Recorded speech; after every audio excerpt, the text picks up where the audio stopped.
So now we have another one-on-one interview now with His Excellency, the Ambassador of the European Union to Israel, Dimiter Tzantchev. Please, you can welcome to the stage, please. Thank you. Thank you, Ambassador. The topic is Friends, Neighbors, Partners. את הראיון יערוך דוקטור שי הר-צבי, חוקר בכיר, ראש התחום הבינלאומי והמזרח תיכון באוניברסיטת רייכמן. בבקשה. Ambassador, thank you very much for joining us this afternoon. It's a great pleasure to host you here in our conference. And I do believe that most of you do not know the ambassador, but actually this is his third term here in Israel. Maybe we wait 1 minute, please.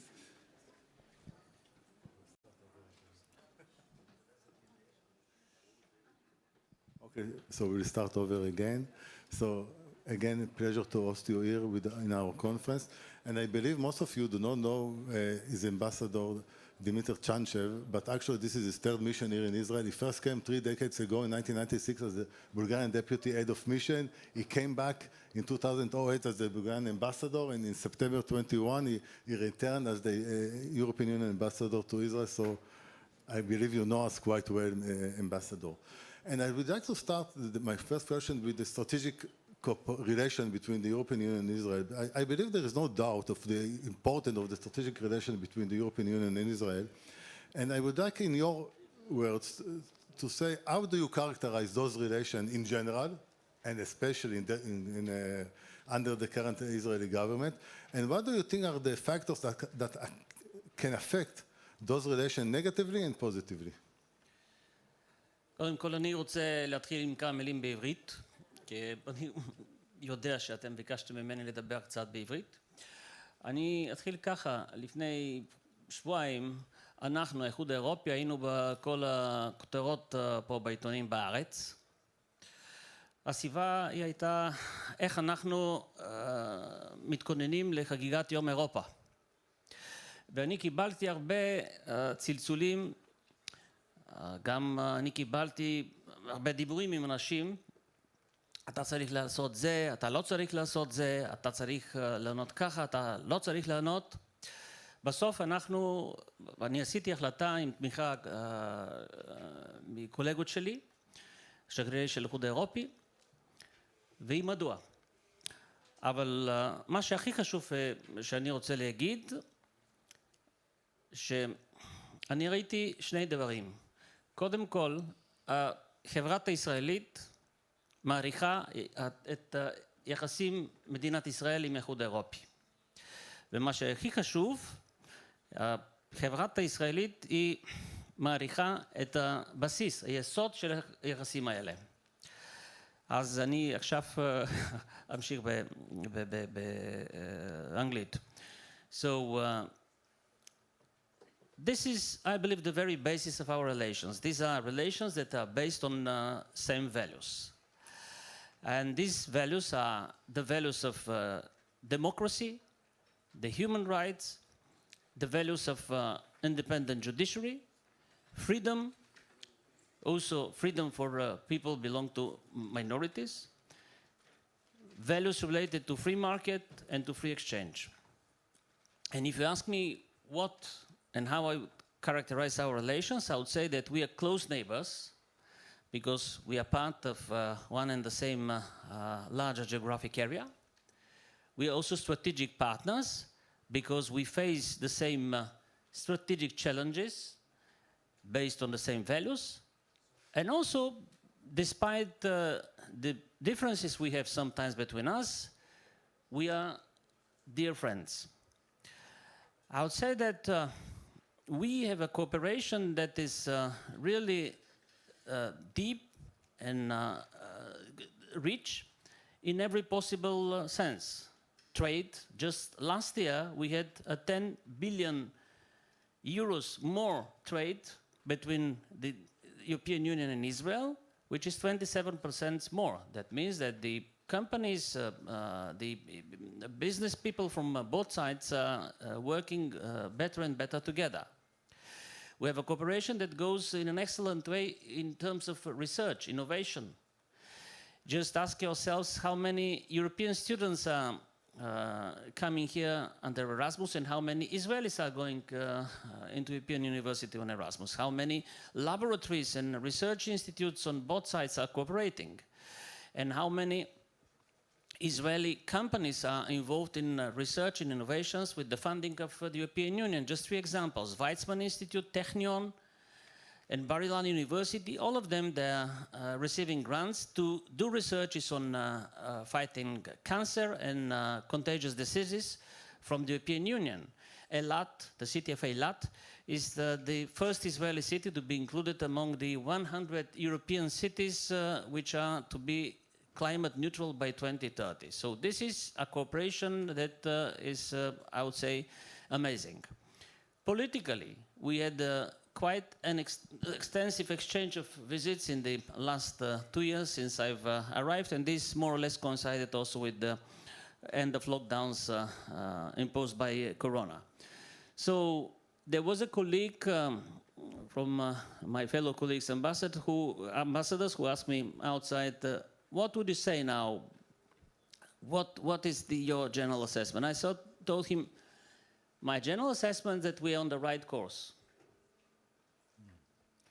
And 3 weeks ago, our foreign minister, Mr. Eli Cohen, met with Mr. Joseph Borrell in Brussels. And so 2 questions. First, can you share some insights about that meeting, because it was quite important one? And do they schedule a time for Mr. Borrell's visit here in Israel? Well, I would say the following. Both of them, they had a very lengthy tete-a-tete, which was scheduled to last something like 15 minutes, the usual diplomatic courtesy, but it lasted 70 minutes, 1 hour and 10 minutes. And after that, both of them, they get out smiling, happy, and they said this was an excellent meeting between ourselves. So they have agreed that the next Association Council meeting will be held until the end of this year, and it will be held in Israel. And they have agreed to have a direct channel of communications between themselves. This is not the first time they are in contact. They have previous conversations on the phone. I would say that Mr. Borrell, our High Representative, was very active in approaching his Israeli counterparts. He invited in 21 then Foreign Minister and later on Prime Minister Lapid, and he came and he addressed the foreign ministers of the European Union in July 21. Then Mr. Borrell proposed, and the meeting of the Association Council was held after 10 years of freeze. When Mr. Cohen was elected to be the next Israeli foreign minister, Mr. Borrell also approached him. So I believe this is a very clear commitment on the side of the European Union, met with a positive reaction on the Israeli side, and I'm optimistic on that. I believe you are quite aware that many Israelis wonder why the EU is so vocal about the Israel-Palestinian conflict. So first, can you explain us why actually you are so vocal about it, and do you have some recommendation about to both sides, and especially, of course, to our government? Well, we are vocal because we have the reasons to do so. We are not just bystanders. This is a conflict. This is a process. These were peace talks which take place in our close vicinity, in our neighborhood. Also, we are involved in the talks between Israelis and Palestinians since the Oslo process started. We are the largest and the biggest donor for the Palestinian Authority, and this is appreciated by the State of Israel. Also, we are part of other international formats like the Quartet, so we have a deep interest in this conflict to be solved. And what we are trying to do is to ensure that both sides will have equal positions when the moment will come for both sides to come back to the negotiating table. In the meantime, we're trying to provide more and more conditions for these talks, these conversations to be resumed. That's first. And second, we're trying to help the Palestinian Authority, to help the Palestinian people to live better in the current situation, to improve their economic situation and their daily life. And this is what is the focus of our projects done with them. And we are vocal when we see that on the ground there are events and there are processes that could somehow compromise the two-state solution, that could compromise the chances of the two sides to be at equal footing when they'll be back at the negotiating table.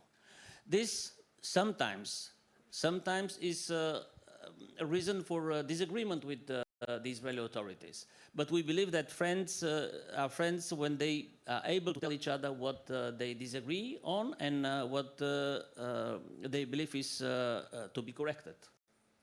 Let's move on to the war in Ukraine.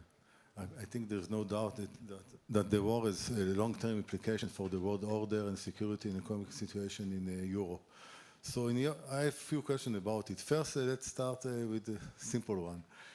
How has the invasion changed Europe, and how long you will continue to support Ukraine military and economically? I believe there is no doubt that the war in Ukraine has dramatically changed the entire world, because it is a huge challenge to the international legal order and to the international to the principles on which the international political and diplomatic life was held in the last decennies. It has changed Europe as well. I believe that we have shown a remarkable example how Europe could be united very fast when it faces a common threat. Because the war in Ukraine has been seen by all Europeans as a threat to the European way of life, to the very basic principles on which the European Union is based. And that is why our support was so strong, and we had a unified response. We have provided 50 billion euros of help to Ukraine, including 15 billion euros in military assistance. And I would like to very clearly say this support will continue. This support will continue until it is needed. But now you ask me what about the endgame? Yeah, but what about the endgame? Because it seems like the war of attrition could last for years, because on the one hand there is no ZOPA, meaning zone of possible agreement between the parties. Putin insists to keep all the territories that Russia has occupied in the last 15 months, including Bakhmut, for example. On the other hand, President Zelensky insists to get back all the territories, including Crimea, and we're not talking about the American side, the European side, and the Chinese side. So it seems that what can be done? Well, for the time being, it's clear that Putin will not get rid of his crazy ideas of subjugating the Ukrainians and turning the Ukrainian state into a puppet state. And that is why we'll continue to support the Ukrainians. You mentioned, yes, different views and different calls. Of course, everyone wants peace. But it should not be peace at any price, especially when it comes for the Ukrainians. I can revert to what the famous Bulgarian diplomat and writer, one of the most brilliant minds we had, has written 110 years ago at the end of the Balkan Wars. Myself, I'm Bulgarian. I'm coming from a region that has gone through bloody wars for centuries. And he has written, in international relations, stability can be achieved only through justice. I believe this is very, very pertinent to the current situation in Ukraine.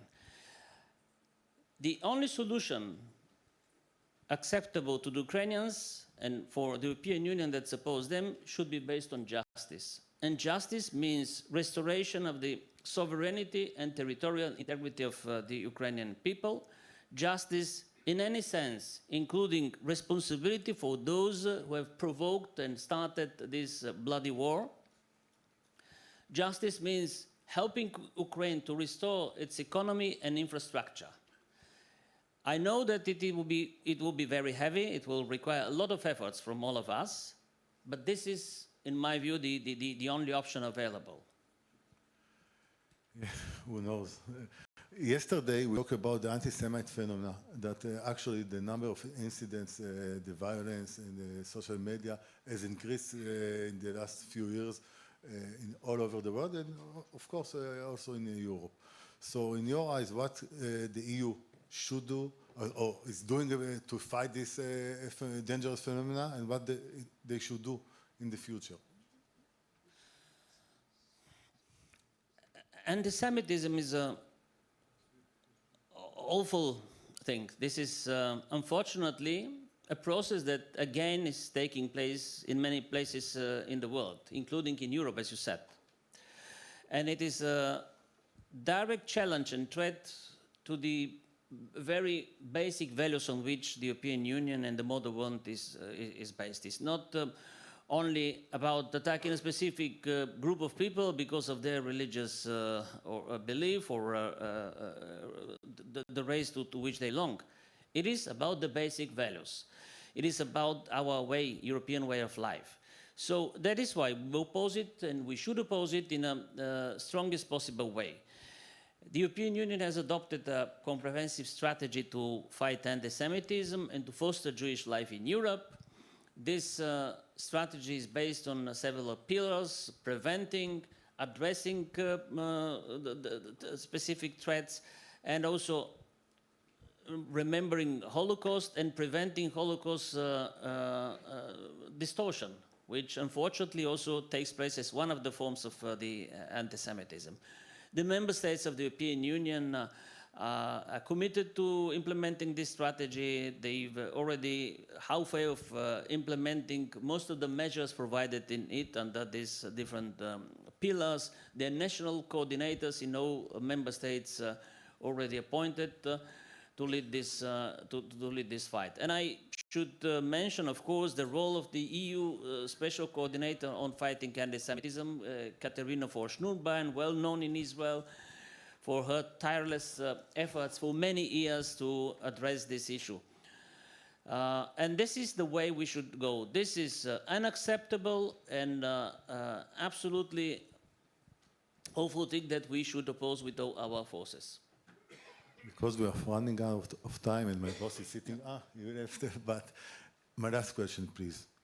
What is your dream, your vision for the future of the relation between the EU and Israel for the coming few years, 5, 10 years from now, if we invite you for the 30th conference in 10 years from now? What is your vision? Well, my vision of our relation is to have, I would say, vibrant political relations, discussing and working together on all major international challenges, including local challenges, economic relations that go further, taking the best possible benefit from the technological advance of Israel and the power of the European Union, and the two sides working together for a better future for all the people in the world. Yeah, I can only hope that we will be able to deepen our strategic relation, as we've discussed it before. But there is no doubt about the shared values that Israel and the EU are sharing, and with all the democratic countries. So let's hope that it will happen. Ambassador, thank you very much for your time, and please stay for the rest of the conference. Thank you very much. Thank you.